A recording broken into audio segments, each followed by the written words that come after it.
Foi. Motivation.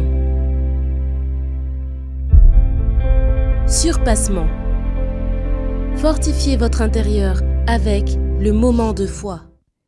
Et vous verrez de nouveau la différence entre le juste et le méchant, entre celui qui sert Dieu et celui qui ne le sert pas. Regardez ce que Dieu dit au verset 18. Et vous verrez de nouveau la quoi? La différence.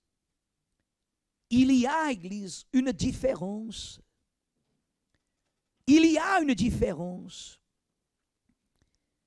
Il y a une différence quand il dit comme ça, entre le juste et le méchant. Pourquoi il ne dit pas entre le juste et le pervers, ou entre le juste et l'incrédule?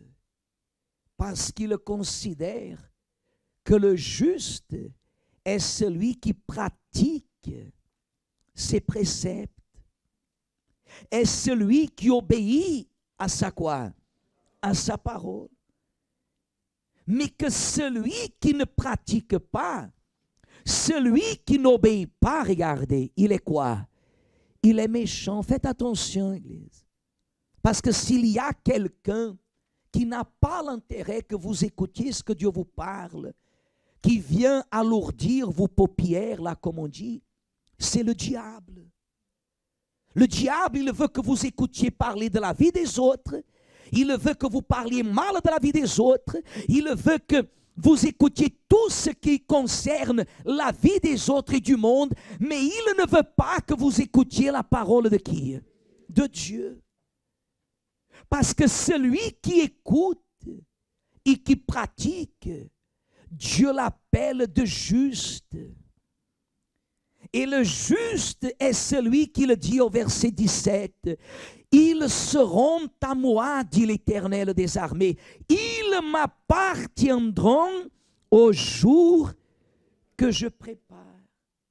Qui sont ceux qui veulent voir la différence? Sont ceux qui se confient de corps, âme et esprit. Voyez que les religions, elles se disputent. Les religions, elles se contredisent. Même parmi la religion chrétienne, il y a une confusion. Parce qu'il y a ceux qui mettent encore un homme sur la croix en disant qui est Jésus. Il y a ceux qui disent Jésus, il nous a donné la grâce, alors nous sommes sauvés. Aujourd'hui, on est sauvés pour toujours. Mais il y a ceux qui, ayant eu une rencontre avec le Seigneur, savent qu'il est nécessaire à chaque jour de garder ce qu'il nous a appris. Qu'est-ce qu'il nous a appris? Qu'est-ce qu'il nous a appris, Église? Faites ceci en mémoire de moi. Il se s'est donné pour nous. Si vous voulez, Église, que la différence soit dans votre vie, apprenez à ne pas négliger à chaque jour qui passe ce qu'il a fait pour vous.